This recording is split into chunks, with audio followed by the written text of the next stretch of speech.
எங்கள் வீட்டில் ஒரு அறம் இருந்தது. என்னுடைய தகப்பனார் வந்து மிக மிக மிக மிக மிக தீவிரமான ஒரு ஹிந்து.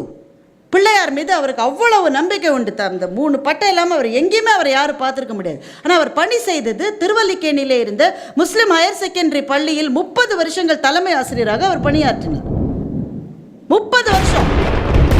ஒரு ஹிந்து ஒரு முஸ்லீம் ஹையர் செகண்டரி ஸ்கூலில் 30, இன்னமும் அந்த பள்ளி இருக்குது. நாங்கள் அந்த பள்ளியோட இன்னமும் தொடர்பில் இருக்கிறோம். அப்பா இல்லை, ஆனால் தொடர்பு இருக்கிறது.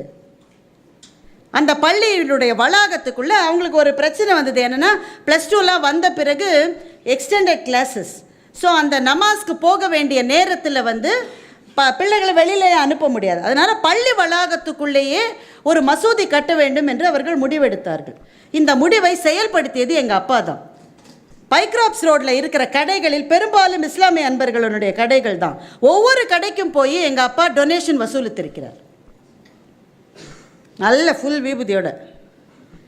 நாங்கள் வந்து சின்ன குழந்தைகள் எங்கள் அப்பாட்ட நாங்கள் வந்து கேட்டிருக்கோம், காலையில் எழுந்திரிச்சா பிள்ளையார் கோயிலுக்கு போகிறேன், மத்தியானம் ஆனால் மசூதிக்காக நீ வந்து டொனேஷன் கேட்குறியப்பா, என்னப்பா இது? எங்கள் அப்பா சிரிச்சுக்கிட்டே சொல்லுவார், பிள்ளையார் தான் மசூதி கட்ட சொல்லி எனக்கு சொன்னாரும்பார். என்னுடைய தகப்பனாருக்கு 80 வயதான போது, அந்த வயதுக்கு வருகிற போது அந்த சதாபிஷேகம்ன்ற ஒரு சடங்கை வந்து நடத்துவாங்க. இந்த ஹோமம் வளர்த்து நாங்கள் அதை செய்கிறோம். அந்த வயதில் இருக்கிற முதியவர்களுக்கு தெரியும். உங்கள் நண்பர்கள் பல பேர் அப்போ வந்து ஒருவேளை இல்லாமல் கூட இருக்கலாம். பெரியவர்கள் நிறைய பேர் இருக்க மாட்டாங்க. உங்களை விட பெரியவர்கள் அந்த வயசில் இருக்கிறது கொஞ்சம் கஷ்டம். எங்கள் அப்பாவை வந்து மாலையெல்லாம் போட்டுக்கிட்டு நல்ல ஒரு சிவாஜி கணேசன் ஸ்டைலில் தான் எங்கள் அப்பா நடப்பார். கண்ணு முன்னாடியே இருக்குது. அவரை 2 பக்கமும் பிடிச்சிக்கிட்டு அந்த ஹோமம் நடக்கிற மேடைக்கு யார் கூட்டிகிட்டு வந்தாங்க தெரியுமா? முஸ்லீம் ஹையர் செகண்டரி ஸ்கூலில் அவரோடு வேலை பார்த்த 2 இஸ்லாமிய ஆசிரியர்கள் தான் அவர் அந்த ஹோமம் நடக்கிற மேடைக்கு கூட்டிகிட்டு வந்தாங்க. உங்களுடைய சடங்கு என்ன, உங்களுடைய வழிபாட்டு முறை என்ன, நீங்கள் நம்புகின்ற தத்துவம் என்ன, நீங்கள் வழிபடுகிற கடவுள் என்ன, எல்லாம் முக்கியம்.